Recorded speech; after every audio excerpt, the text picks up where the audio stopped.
এই লেকচারে আমরা শুরু করব continue statement in C programming language. গত লেকচারে কিন্তু আমরা ব্রেক স্টেটমেন্টের আইডিয়াটা ক্লিয়ার করে একটা কথা বলেছিলাম যে ব্রেকটা আমরা লাস্ট লেকচারে দেখলাম, এইটা হচ্ছে এই লেকচারে আমরা কিন্তু তার ভাই কন্টিনিউটাকে দেখব। তো যারা মোটামুটি ব্রেক স্টেটমেন্টটা দেখোনি, তোমরা যদি এর আগের ভিডিওটা দেখে আসো তাহলে কিন্তু জিনিসটা একটা আইডিয়া তোমরা পাবে। হয়তো ডাইরেক্টলি লিঙ্ক আপ না, বাট কনসেপ্টটা কিছুটা তোমরা সেম তো রয়েছে। তো আমি এই ভিডিওর আই বাটনে তোমাদের প্রোভাইড করে দেবো, প্লাস এই যে সি এর যে প্লেলিস্টটার যেখানে মোটামুটি আজ দাঁড়িয়ে 60খানা মতন ভিডিও চলে এসছে, তারও কিন্তু আমি লিঙ্ক প্রোভাইড করে দেবো। তোমরা সেখান থেকে গিয়েও কিন্তু আদার্স কনসেপ্টগুলো তোমরা গ্রিপ আপ করতে পারো। আর কন্টিনিউটা বোঝার আগে একটা কথাও বলে দেবো, যারা এখনো বেসিক লুপিং কনসেপ্টটা জানো না, মানে for loop, while loop, do while loop, তারপরে তোমাদের বেসিক কন্ডিশনাল স্টেটমেন্ট ইফ কিভাবে লিখতে হবে তার সিনট্যাক্স জানো না, সেগুলোর ভিডিও আমি আই বাটনে প্রোভাইড করে দেবো। না ওটা না জানলে এই কনসেপ্টটাই যে দেখতে পাচ্ছ তোমরা স্ক্রিনে একটা আমি স্যাম্পল কোড রেখেছি, এটা কিন্তু তোমরা বুঝতে পারবে না, যেখানে কিন্তু আমরা একটা বেসিক একটা ফর লুপ আর তার মধ্যে একটা কন্ডিশনাল স্টেটমেন্ট কিন্তু এখানে রেখেছি। তো প্রথমে এই গল্পটা বুঝতে গেলে কন্টিনিউ কাকে বলে, কন্টিনিউ একটা কিওয়ার্ড প্রথমত একটা সি প্রোগ্রামিং ল্যাঙ্গুয়েজ। তো সেটা নিয়ে প্রথমে কথা বলবো যে ব্রেক কি করতো আর কন্টিনিউ কি করছে। যারা মোটামুটি দেখে এসছো একটা, তাহলে তোমরা সিমিলারিটিস গল্প পাবে। বাদবাকি কোডটা তো একই, যা আমরা আগের ভিডিও দেখেছি। এই ভিডিও কোডটা, এই স্যাম্পল কোডটা মোটামুটি একদম ডিটো কপি পেস্ট বলতে পারো, বাট একটা জায়গায় শুধু চেঞ্জ হতো, তোমরা দেখে বুঝতে পারছো। ব্রেকের জায়গায় জাস্ট আমরা শুধু কন্টিনিউ কথাটা লিখে দিয়েছি, আর কিচ্ছু কিন্তু হয়নি। এই হচ্ছে ব্যাপার। তো ব্রেক যেরকম কি করতো, লুপ থেকে বেরিয়ে যেতে সাহায্য করতো, বাট কন্টিনিউ কি করে, ওই লুপের ইটারেশনটাকে কিন্তু আমরা স্কিপ করাতে সাহায্য করে। আর ব্রেক যেরকম সুইচ কেসেও ব্যবহার হয়, আর লুপের মধ্যে ব্যবহার, লুপ থেকে বেরানোর জন্য দুটো জায়গায় ব্যবহার করি ব্রেক, কন্টিনিউ কিন্তু সেটা করে না। কন্টিনিউ সিম্পল কি করে, টু স্কিপ দ্য ইটারেশন। এটাই কিন্তু কন্টিনিউ স্টেটমেন্টের কাজ, যে একটা নির্দিষ্ট ইটারেশনকে স্কিপ করার জন্য কিন্তু আমরা কন্টিনিউ স্টেটমেন্ট ব্যবহার করি। এই এক্সাম্পলটাকে আমরা গো থ্রু করলেই পুরো জিনিসটা একদম জলের মতন ক্রিস্টাল ক্লিয়ার, ওয়াটারের মতন তোমাদের ক্লিয়ার হয়ে যাবে। যেখানে দেখতে পাচ্ছ for I is equal to 0, I less than 10 and I plus plus, basic যেরকম রয়েছে, যেটা আগের লেকচারেও ছিল।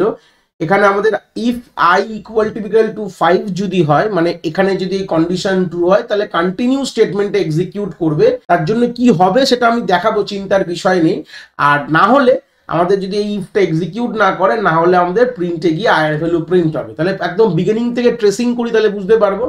তো প্রথমে আমাদের আয়ের ভ্যালু 0 হলো, তারপরে 1 হবে, যখন আয়ের ভ্যালু ইনক্রিমেন্ট করবে, কন্ডিশন তো ট্রু হচ্ছে না, তারপর 2 হবে, তারপর 3 হবে, তারপর 4 হবে। যখন আয়ের ভ্যালু 5, তখন এই স্টেটমেন্টটা ট্রু হয়ে গেছে। তো এই ট্রু হয়ে যাওয়া মানে ভেতরে ঢুকেছে, কন্টিনিউ পেয়েছে। তো কন্টিনিউ পাওয়া মানে কি, ইটারেশনটাকে স্কিপ করা লিখেছি এখানে, যেটা বেসিক ডেফিনেশন বলে।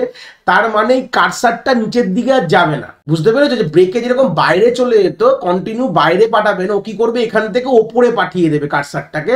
মানে এর পরের যতগুলো তোমার স্টেটমেন্ট থাকবে তলায় লেখা, একটাও স্টেটমেন্ট কিন্তু এক্সিকিউট হবে না যদি কন্টিনিউ কিওয়ার্ডটা পায়। কম্পাইলার যদি কন্টিনিউকে পায়, তাহলে তারপরে যতগুলো জিনিস থাকুক না কেন, একটাও লাইন এক্সিকিউট হবে না। সে সিম্পল কি করবে, এখান থেকে পাঠিয়ে দেবে কোথায়, তার আই প্লাস প্লাসে পাঠিয়ে দেবে, বা তোমাদের লুপের যে একদম বিগিনিং এ পাঠিয়ে দেবে। একদম সিম্পল কথা, ঠিক আছে। এখান থেকে একটা বড় গল্প আসলে, কন্টিনিউ আসলে কি হবে, আমাদের sends the control to the beginning of the loop. কথাটা আমি স্ক্রিনে লিখে দিয়েছি, তোমরা চাইলে এটা নোট হিসাবে এটাকে রাখতে পারো।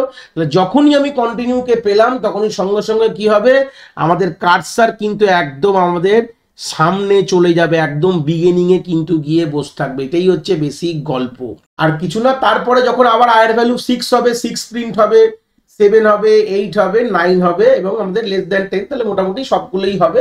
আমাদের 5 এর যে ইটারেশনটা কিন্তু ওটা স্কিপ হয়ে গেল, তার স্কিপ হলো, কিন্তু বাদ বাকি সব ইটারেশনেই চললো, মানে সব ইটারেশনের কাজগুলোই হয়েছে। বাট যে ইটারেশনে আমাদের কন্টিনিউটাকে দেখা গেছে, সেই ইটারেশনটা কিন্তু কোনোভাবে স্কিপ হয়ে গেছে। এই জন্য একটা কথা বললাম না, যে প্রথম ডেফিনেশনে কি বললাম, কন্টিনিউর কাজটা কি, তাহলে আমাদের একটা ইটারেশনকে স্কিপ করানোর জন্য। এরকম তুমি মাল্টিপল কন্ডিশন দিতে পারো, লজিক্যাল অপারেটরস দিয়ে এরকম মাল্টিপল আয়ের ভ্যালুর জন্য কন্টিনিউটা এক্সিকিউট করবে না, সেই ইটারেশন গুলো স্কিপ হবে, এগুলো করতে পারো।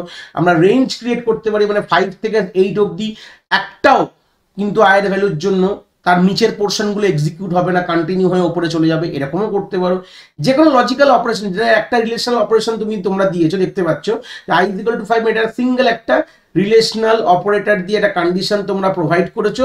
এরকম চাইলে তোমার লজিক্যাল দিয়ে মাল্টিপল রিলেশনাল কন্ডিশন দিতে পারো, দিলে ওই ইটারেশনগুলো কোনোভাবে কিন্তু আমাদের স্কিপ হয়ে যাবে। তাহলে ওই ইটারেশনে কোনো কাজ হবে না। কন্টিনিউ কি করে, আমাদের কার্সারটাকে, কন্ট্রোলটাকে বলতে পারো, বা কার্সার বলতে পারো, প্রোগ্রাম কন্ট্রোল বলতে পারো, সেটা আমাদের কোথায় চলে যাচ্ছে, বিগিনিং অফ দ্য লুপে চলে যাবে। লুপের যেই সেগমেন্ট, কেন আমি বললাম না i++ হয়ে যাচ্ছে, কেন কি এটা যদি তোমরা ওয়াইল লুপ দিয়ে ডিজাইন করতে, তাহলে সেটা গল্পটা অন্যরকম হয়ে যেত।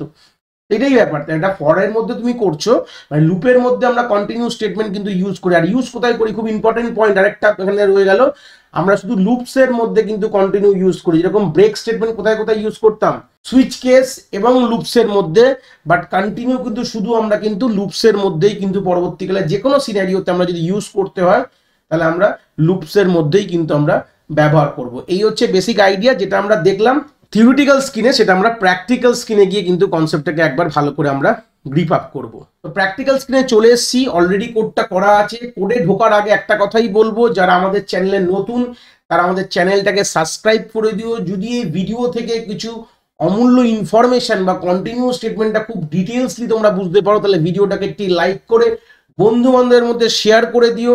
আর কোন ইউনিভার্সিটি, কলেজ এবং কোন স্কুল থেকে তোমরা দেখছো এই ভিডিওটা, সেটাও কিন্তু এই কমেন্টে লিখে আমাদের জানাতে ভুলো না। যদি কোনো ডাউটস হয়, তাহলেও কিন্তু এই ভিডিওর কমেন্টে আমাদের জানিও, আমরা নিশ্চয়ই তোমাদের ডাউটসের উপর একটা ভিডিও পরবর্তীকালে নিয়ে আসবো। তো সেই সূত্রে দাঁড়িয়ে কন্টিনিউ স্টেটমেন্টের যে সেম কোডটা আমরা থিওরিতে বুঝেছি, সেটাই আমরা প্র্যাকটিক্যাল স্কিনে বুঝছি। বাট এখানে আমরা দুটো গল্প রেখেছি, দেখতে পাচ্ছ কিছু একটা আলাদা আছে, যেখানে আমাদের ওখানে i এর ভ্যালু শুধু 5 ছিল, এখানে অর i এর ভ্যালু আমরা 8 রেখেছি। তার মানে কি, দুটো ইটারেশন কিন্তু স্কিপ হবে, মানে আমাদের 5 এর ইটারেশনেও কাজ হবে না, আর যে এখন i এর ভ্যালু 8 হবে, তাহলে সেই ইটারেশনেও কিন্তু কোনোভাবে কোনো কাজ হবে না। তাহলে এই দুটো ইটারেশন কিন্তু কোনোভাবে এখানে স্কিপ হয়ে যাবে, সেটাই আমরা দেখবো। গল্পটা আশা করি বুঝে গেছে, খুব ইজি গল্প, খুব একটা এর কোনো মানে আহামরি বড় কোনো লজিক নেই, যে সিম্পল একটা কন্টিনিউ একটা কিওয়ার্ড, যে কিনা আমাদের পার্টিকুলার যদি কন্টিনিউকে আমরা দেখতে পাই, কম্পাইলার যদি কন্টিনিউটাকে এক্সিকিউট করে, তাহলে তার পরের কোনো পোর্শন এক্সিকিউট হবে না। তার তলা থেকে যতগুলো তোমরা লাইন লিখবে, একটা লাইনও এক্সিকিউট হবে না, তোমাদের কার্সার কন্ট্রোল লুপের বিগিনিং এ পাঠিয়ে দেবে। এই হচ্ছে ব্যাপার ছিল। তো চলো এটাকে একবার কম্পাইল করে দেখো কি আউটপুট আসছে। দেখবে সবগুলো প্রিন্ট হবে। দেখো এখানে 5 নেই আর 8 নেই, 0 থেকে 9 এর মধ্যে দুটো নাম সংখ্যা তুমি পাবে না, একটা হচ্ছে 5, একটা হচ্ছে 8। ব্রেক কি করেছিল, ব্রেক একবারে বার করে, যখনই পাবে ব্রেক তখনই লুপ থেকে বার করে দিল, তার পরের গুলো হয়নি। বাট কন্টিনিউ কি করছে, স্পেসিফিক কিছু ইটারেশনকে স্কিপ করতে সাহায্য করছে। এখানে 5 আর 8 এই দুটো ইটারেশন কিন্তু এই সেগমেন্টে কোনোভাবে কিন্তু প্রিন্ট হয়নি। তো এই ছিল বেসিক কন্টিনিউ স্টেটমেন্টের পুরো আইডিয়া। আমরা নেক্সট লেকচারে গো টু স্টেটমেন্ট কি কাজ করে সেটাকে আমরা ডিটেলসলি দেখবো। আশা করি তোমরা কন্টিনিউ স্টেটমেন্ট এখান থেকে খুব ভালো করে বুঝতে পেরেছো।